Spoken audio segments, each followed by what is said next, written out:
Okay, sa magandang gabi po sa ating lahat, mga pinipili ko mga kapatid, mga kaibigan at aking mga followers. Tayo po ay mag-aaral sa gabi ito sa salita ng ating Panginoon. Ay tayo po ay nasa lesson 13, pambuod. Lesson 13 na po tayo.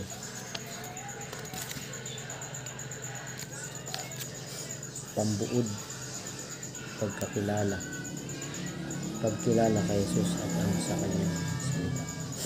Bago tayo mag-aaral ng salita ng Panginoon, tayo po ang dakilang mga pag-Diyos, ang dami sa langit.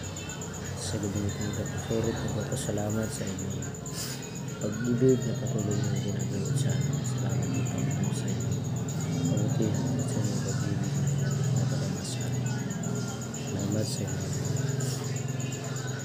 pag-ibig, Panginoon, na inyong pinapakilala ang Panginoon Jesus at ang kanyang salita. Kaya sa gabi nito, Panginoon, ay iwan po ng Holy Spirit na siyang pinasabi. Tawarin po sa pagkulat po sa sala. Bigyan po ako ng kapanamahit mula sa inyo sa pangalan at tagapagligtas sa Jesus. Amen. Say,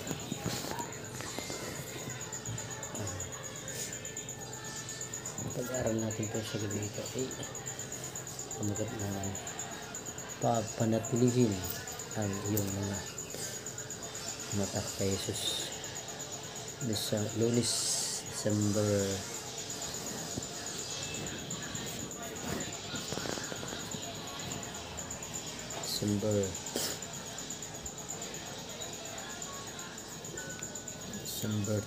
23.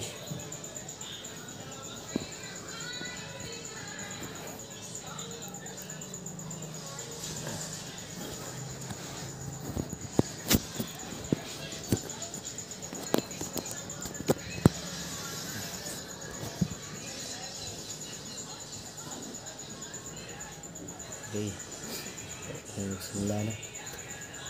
Ito pong basahin mga kaibigan ang Biblia sa unang Juan kapitulo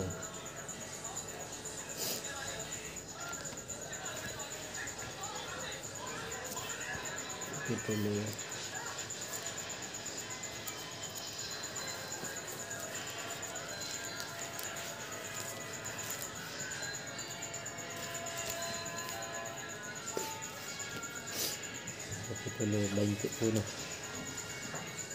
Ayan.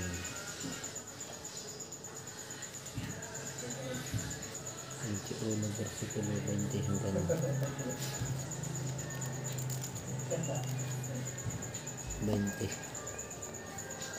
22. Sabi po rito, pagtalikod ni Pedro, nakita niya ang alagad ng minamahal ni Jesus na sumusunod. Siya rin iyong nakahilig na malapit kay Jesus. Napunan at nagsabi, Panginoon, sino ang nagkakanulo sa iyo? Nung makita siya ni Pedro ay sinabi niya kay Jesus, Panginoon, at paano naman ang tao ito? Sinabi sa kanya ni Jesus, kung ibig kong siya'y manatili hanggang sa ako'y dumating, kaya nga sa iyo, sumunod ka sa akin. Okay, sa gabing ito ay ating nabasa ang ating K-text ay sa kapitulo 21, versikulo 20 hanggang 22. Ating nabasa na ang Apostol Pedro ay nagtanong sa Panginoon kasama ng ating Panginoon ng kanyang alagad.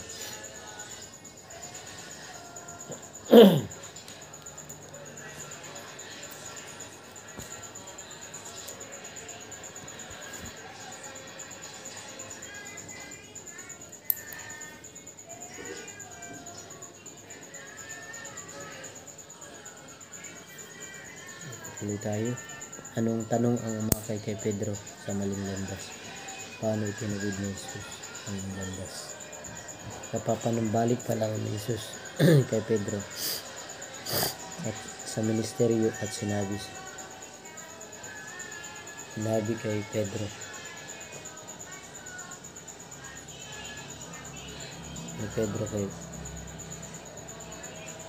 kay Pedro ng ministeryo at sinabi sa kanya, sumunod ka sa akin.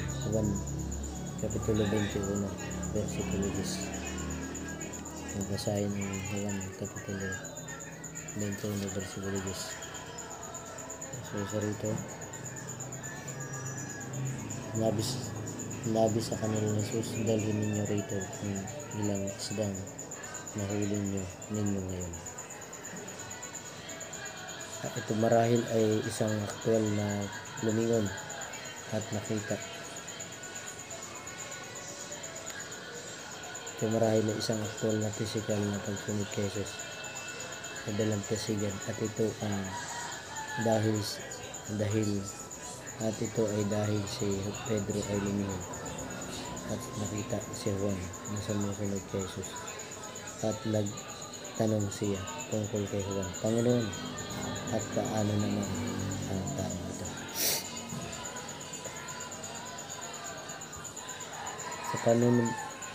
Sa panunumbalik kay Pedro sa ministeryo, ay pinapaunang sinabi ni Jesus ang paraan ng kanyang kamatayan, ni Pedro. Juan 21 versikulo 18. Ang basahin.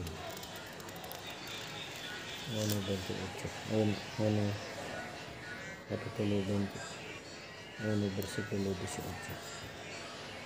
Pagpurito sa 18, katotohanan na sinasabi ko sa iyo, na ikaw ay bata pa, binibigkisan mo ang iyong sarili at lumalakad ka kung saan mo ibig, ngunit pagtandaan mo, iuunat mo ang iyong mga kamay at bibigkisan ka ng iba at dadalhin ka kung saan hindi mo ibig. Ito yung ating pag-aralan niya sa gabi nito, ang patungkol sa buhay ng Apostol Pedro, tungkol sa sinabi ng ating Panginoon. Parang interesado si Pedro tungkol sa kamatayan ni Juan. Sa halip ay ibinaling ni Jesus ang atensyon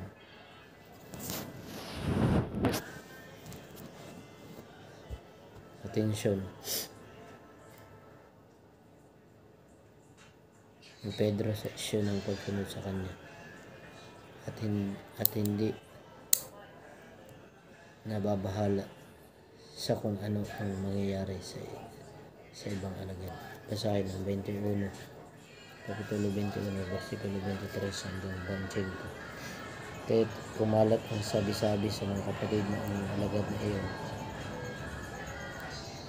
ay hindi na mamatay, subalit hindi sinabi ni Jesus sa kanya na hindi siya mamamatay, kundi ang ibig ko siya ay manatili hanggang sa ako'y dumating ay sa iyo. Ito ang alagad na nagpapatotoo sa mga bagay na ito. Ang sumulat naman ito at malalaman namin na ang kanyang patotoo ay tunay. Subalit marami pa rin ibang mga bagay na ginawa sa Jesus na kung susulating isa't isa, sa palagay ko kahit sa sanlibutan mismo ay hindi magkakasya ang mga aklat ay isusulat. Ito po yung tungkol sa buhay ng ating Panginoon. Ito ang mga sinulat, kaya ngayon dito sa ating binasa ay ng Panginoon, ay kung susulatin po ang kanyang kasaysayan, hindi magkakasya sa buutan ng kanyang kasaysayan. Paanong mali ang pagkaunawa sa pahayag ni Jesus? Paanong itinuwid ng apostol na Juan ang maling pagkaunawa niyo? Hindi maunawaan ng mga tao ang kahulugan ni Jesus nang sinabi niya, kung ibig ko siya'y manatili hanggang sa ako'y dumating, ay ano nga sa'yo? Sumunod ka sa akin, sabi sa Juan 21:22. Inisip nilang ito'y nangulugan na si Jesus ay babalik bago mamatay si Juan. Sa paglipas ng panahon na tumanda si Juan, naging isang krisis kung siya ay mamatay. Tunay nga siya ay namatay at si Jesus ay hindi nagbalik. Itinutuwid ni Juan ang maling pagkaunawang ito sa pagsasabi na ito ay may kinalaman sa kalooban ni Jesus at hindi isang propesya kung ano ang nangyari. Ang idea ng pagtuon kay Jesus kaysa sa ibang mga tao ay isang makapangyarihang gabay sa nalalabi na leksyon sa linggo nito. Si Jesus at si Jesus lamang ang ating tagapagligtas. Hindi maiwasang biguin ka ng ibang mga tao. Marahil ay saktan ka rin.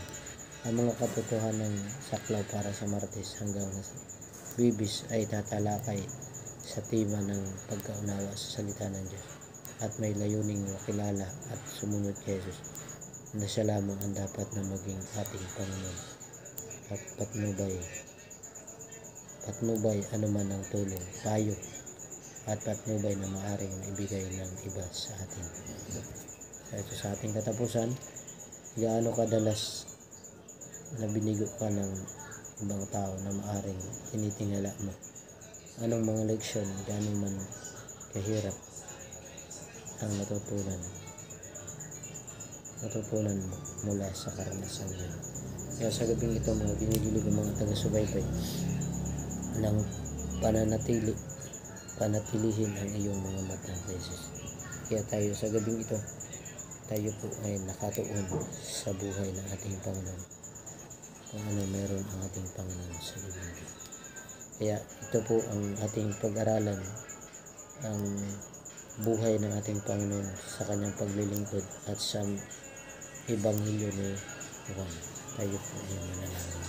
Madakila mabaging Diyos ang tanong sa mga langit. Maraming salamat sa panawaan at sa kalinuhan na inyong ginagawa sa Ebanghelyo. Ito'y isbasan ang aking pag-aralan sa gabi. Ito'y maging inspirasyon sa mga manunood na kung anong buhay meron ang aming Panginoon at ang kanyang alagad. Siya po ay nagpapasalamat at nabubuhay pa ang alagad. Salamat Ama sa inyong pag-ibig at patuloy na pinagawad sa inyo. Pagpalain ng mga followers sila ng buong sangkatang ito hanggang sa katawan na sila po ay nandiyan pa sa kanilang tuloy na pagpalain ng aming buong iglesia, ang tinayong iglesia ng mga mananampalataya sa mundo. Salamat din sa pag-ibig ko sa amin. Tawarin kami sa aming pagkukulang pagkasala. Kaya sambalangin sa mga Jesus. Amen. Okay? So magandang gabi po sa ating lahat at tayo po ay natapos na sa ating lesson. Salamat po and God bless.